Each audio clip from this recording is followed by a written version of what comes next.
Uso de inteligência artificial, principalmente ChatGPT, em primeira vista dá o quê? Medo nas pessoas de perderem o emprego. Por outro lado, um outro tanto de profissionais são mais produtivos e mais eficazes, e tem ainda o lado das empresas que muitas vezes estão proibindo o uso dentro do ambiente de trabalho. Eu tô aqui hoje de novo com o Nicolas Domingos, que precisa me responder como é que a gente equilibra medo, proibição de uso e ser mais produtivo com IA. Seja bem-vindo.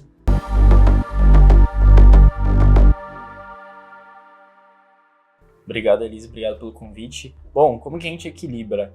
Primeiro, a gente tem que olhar para o mercado de uma forma que as pessoas queiram, né, e vejam a inteligência artificial como um aliado e não como, né, um ofensor, primeira coisa. Então, é como que as pessoas estão olhando, né? A inteligência artificial, ela vem para potencializar as coisas e não para diminuir ou eliminar. Porque assim, tudo evolui. Então, não adianta a gente falar assim, vamos fechar a caixinha da inteligência artificial e parar aqui. Não dá, não é assim, né? Fecha a caixa de Pandora e acabou. Não, a gente precisa, na verdade, agora, ver em cada ambiente, cada empresa, organização, como que a gente potencializa as coisas. E aí, como você falou, como a gente lida em cada caso. O lado do medo, não podemos ter, porque se a gente tiver medo, a gente vai ficar lá num buraco e daqui a pouco, quando a gente acordar, a gente vai ter morrido. Aí, literalmente, vai ter sido eliminado. Vai acontecer isso, né? Agora, quando a gente fala das empresas que... as pessoas, empresas que estão potencializando, elas estão voando à frente do comum, porque é quem está usando. Cerca de 30%, né, no Brasil, por exemplo, está acontecendo isso. Estão usando a inteligência artificial, mas ainda é uma média baixa comparada ao todo. Agora, quando fala das pessoas... As empresas estão proibindo o uso até por medo do uso dos dados da empresa. Então, pessoal, ninguém mais vai usar aqui dentro, está proibido, e a pessoa vai e pega o celular para poder usar, resolver no dia a dia. E aí, quando fala do medo dos dados, a gente tem que ter um filtro, porque infelizmente ainda não temos tratamento, leis que regulamente o tratamento dos dados quando a gente coloca na inteligência artificial. Então, isso sim é um receio, e aí a gente, como usuário da IA, tem que entender o que eu vou colocar lá, né? Eu não vou colocar lá, por exemplo, dados sensíveis que comprometem a LGPD da empresa ou de um cliente, por exemplo. Então a gente tem que ter esse filtro e cuidado, porque realmente não tem uma regulamentação. Mas não precisa ter medo de 100% e não usar. É basicamente filtrar a troca de informação do cenário que você quer colocar. Então, vou colocar, quero fazer uma estimativa de fluxo, quero uma equação, por exemplo, que ele faça para mim com fórmula. Eu coloco outros números. E não falo que é da Bravend, eu coloco de outro nome, por exemplo. Então, você diz sem dizer, basicamente, para não expor um dado, porque ela vai correlacionar a empresa com os dados e vai levar como verdade. Então, você dá um nome, por exemplo, Mercadinho, e é uma empresa de educação, entendeu? E por aí vai. Eu faço uma comparação do uso da IA como se fosse um cavalo de corrida muito forte. Então, sim, você tem ele ali do seu lado, você aposta corrida com o cavalo? Não faz sentido, não, porque você não vai conseguir vencê-lo, mas sim, se você montar nele e saber coordenar, sim, você vai chegar muito mais longe. Sim. Mas, ao mesmo tempo, se você não está preparado, não é um jockey preparado, está ali com o melhor cavalo, provavelmente na primeira disparada ele vai te derrubar, então é necessário sim, que você tenha cuidados específicos ao lidar com a inteligência artificial, principalmente no que tange os dados de uma empresa sensível, que tem a ver com números e tudo mais, ou até dados de clientes, por exemplo.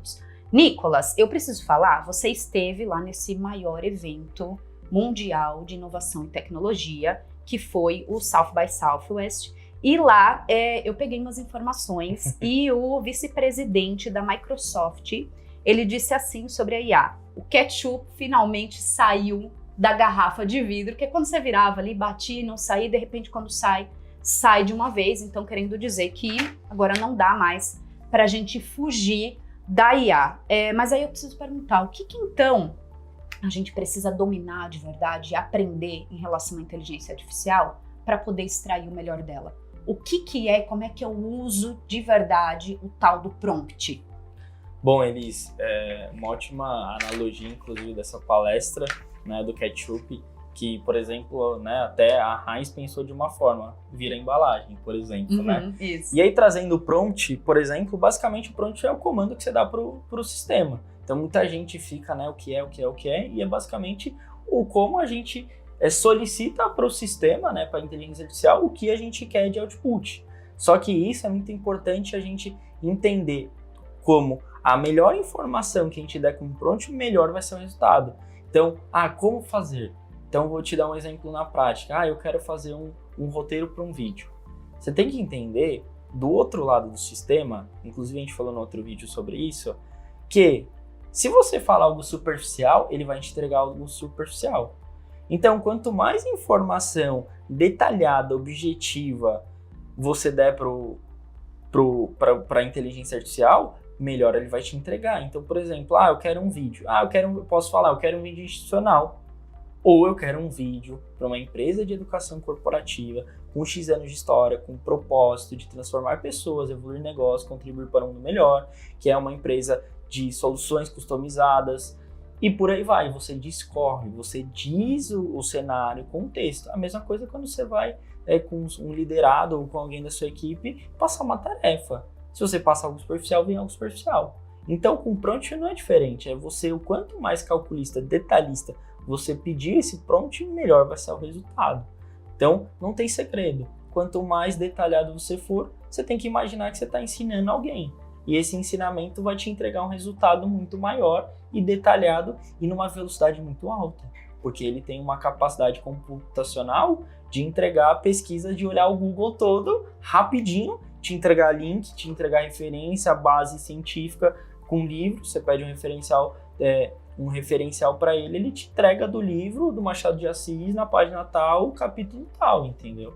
Então é isso, basicamente. E essa mudança, Nicolas, eu percebo que ela também é cultural, porque antes as habilidades que eram necessárias para nós, elas eram muito mecânicas. Então em quanto tempo você consegue digitar uma folha? Então a gente tinha ali muitos prêmios dentro das empresas, isso anos 90, para aquele que era o melhor digitador. E agora essa habilidade é diferente. Então você saber extrair o melhor da tecnologia passa por como você dá esse comando. Mas isso tem só a ver com a IA? Por que desenvolver essa habilidade de escrever prompts, escrever comandos, vai ser uma habilidade que vai continuar sendo importante? Tem a ver com tudo que as próximas tecnologias que vêm por aí vão exigir essa linguagem com a IA?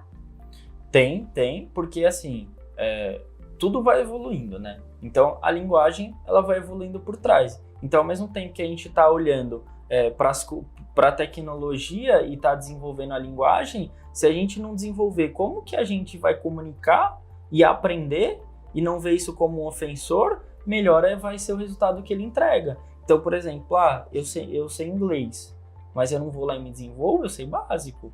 Mesma coisa com a linguagem. Se eu fiz o prompt e vou sempre pedindo o mesmo, né? Ele vai te entregando o mesmo. Então, quanto mais você vai desenvolvendo aquilo junto com, né, como que eu faço meu prompt? Eu vou buscar, né, estudar isso, por exemplo, né? E aí o pessoal fala, não, a IA vai fazer tudo. Não, ela não vai fazer tudo.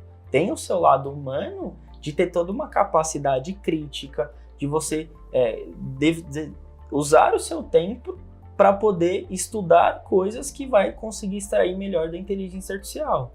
Eu posso pedir para a IA me ensinar a fazer prompt? Pode. Isso pode, eu sim. Posso fazer? Tem um prompt certo para eu poder pedir?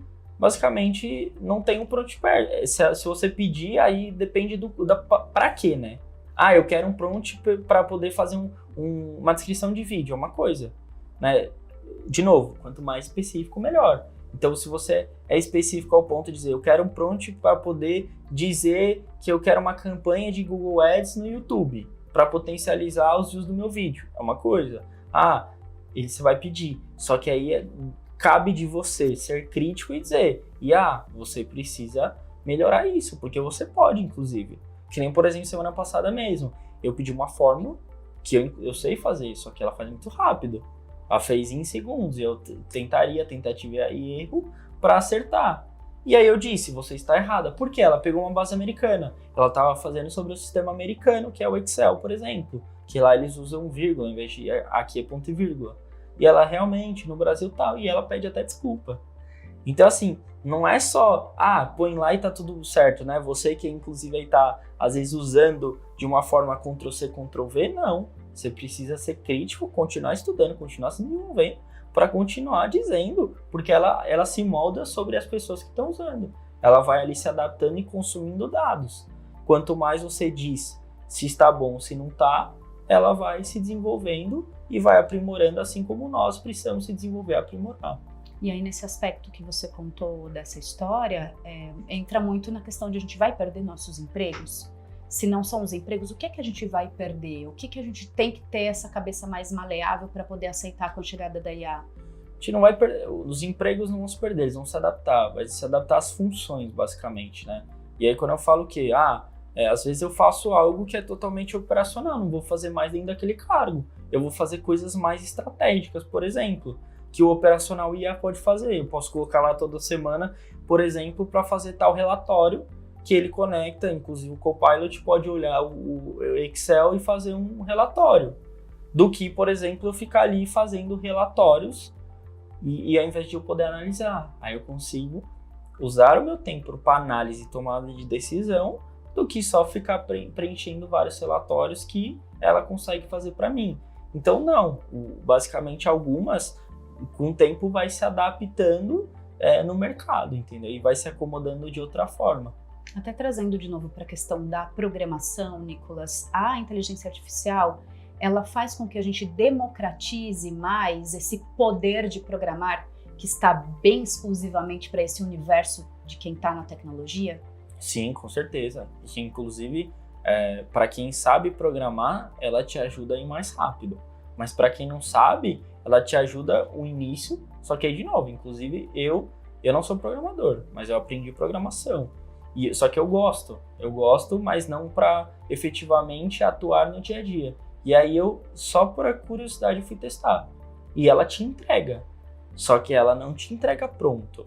E eu digo com ênfase, assim, ela não te entrega assim, ó, tá aqui. Por enquanto, né? Porque ela ainda tá aprendendo também. Exatamente, ela tá aprendendo, por enquanto ela não te entrega, mas você precisa dizer, ó, falta isso, falta aquilo, falta colocar isso, você tem que dar instruções técnicas. Aí, de novo, eu não perco tempo operacional de estruturar o código, porque ela me entrega isso. Eu preciso ter a inteligência de programação para dizer os componentes, para dizer quais são as especificações técnicas que ainda ela me entrega, por exemplo, atualmente. E se a gente fosse, então, indicar para as pessoas que estão nos acompanhando o que de verdade ela precisa dominar, é como fazer, então, boas perguntas, dar bons comandos, estudar isso. E o que mais? Que outras habilidades, por exemplo, que a gente pode extrair da engenharia, da tecnologia, que todo mundo precisa dominar para extrair o melhor do IA? A gente precisa dominar principalmente lógica, né? Principalmente a lógica, porque quando a gente sabe a lógica do que tem por trás da inteligência artificial, estaria em primeiro lugar, porque quando eu vou olhar algo ali, tenho esse resultado e eu sei a lógica daquilo, eu consigo ser mais crítico. Então, veio esse resultado, mas tá bom. Mas qual o prompt que eu coloquei? Qual a lógica que está por trás para ela dar esse resultado? Se você sabe toda essa engenharia por trás, te entrega um melhor resultado. Então a gente pode dizer que tendo esse domínio dessa lógica aí também resolve, inclusive com a IA, entender o cérebro feminino? Acontece isso daí também? Aí eu já não... Tem lógica, não? Não, aí eu já não diria. Aí tem que fazer outro treinamento com a Bravendi, mas que não é de lógica, é do quê? Não, aí talvez seria de negociação, estratégia de negócios, persuasão. E uma última polêmica aqui, tratar o ChatGPT como humano. Falo bom dia, peço por favor... Obrigada por ter me entregue tudo isso. Faz diferença no resultado que eu vou receber? Eu tenho que fazer isso ou não tenho que fazer isso? Bom, Elis, eu vou fazer uma pergunta para você. Você quer receber bom dia de volta? Você gosta de receber um bom resultado? Por exemplo, quando você chega em um lugar, você dá bom dia ou você não quer receber um bom dia? A inteligência artificial é igualzinha. Quanto mais você dá o bom dia, dá o boa tarde, quanto mais específico e ali, teoricamente, cuidadoso, ela também é com você no resultado. Então, se você é objetivo pragmático, ela vai ser objetivo pragmática. Agora, se você é cuidadoso, vamos dizer assim, né? Dá o bom dia, é mais detalhista, ela vai te entregar com mais detalhe. Então, sim, é importante e faz diferença. Então, com seres humanos, continuem, por favor, sendo educados, com interesse genuíno. Com a IA, não necessariamente. Aí, estrategicamente, sim, ela vai entregar uma resposta com uma linguagem um pouco mais humana, caso você tenha esses comportamentos, e caso não, ela vai entregar uma linguagem pragmática. Então, a decisão estratégica é sua, é isso exatamente, mesmo? É sua. O que você espera receber. Se você quer algo pragmático, seja pragmático. Agora, se quer algo um pouco mais, vamos dizer, até algumas você seleciona, até suave, né, que eles colocam ali, polido, aí você tem que ser um pouco mais também desse lado e não ser totalmente objetivo. Trazendo aqui para a Bravend, como é que a gente já está usando a inteligência artificial para causar um efeito uau nas nossas entregas? Bom, a gente aqui na Bravend, a gente usa em diferentes âmbitos, né? Seja, por exemplo, na produção de conteúdo, a gente utiliza na produção de entrega, inclusive a gente entrega vídeos com inteligência artificial, a gente entrega vídeos avatares, que a gente chama, né? Que é com simulações, vídeo case. Então a gente, através de um avatar humano e voz personalizada, de acordo com aquilo, roupa, a gente desenvolve vídeos com tomada de decisão, por exemplo, ou um case que precisaria de muita infraestrutura para ser desenvolvida ou filmada dentro de uma agência bancária ou de uma empresa que a gente consegue emular junto com a inteligência artificial e como a nossa aliada ganha muito tempo, entendeu? Entre outras áreas, por exemplo, no dia a dia prático, que nem eu comentei, fazer uma fórmula, fazer uma grande planilha que você precisa analisar e fazer grandes fórmulas. E grandes, eu falo grandes mesmo, ali, com fórmulas condicionais, com regra que você precisa quebrar a cabeça. E ela te ajuda a ir mais rápido. Muito bem, muito obrigada por estar aqui comigo falando. Espero que você volte com mais novidades desse mundo tecnológico que impacta diretamente a educação corporativa também. Com certeza. Muito obrigada. E você por aí que aprendeu a dar mais ordens específicas para IA com esse episódio, quer se desenvolver nisso? Então clica no sininho, se inscreva no canal e conta aí pra gente, por favor, qual foi a coisa mais incrível que a IA preparou para você, tá bom? Até o próximo episódio. Tchau, tchau.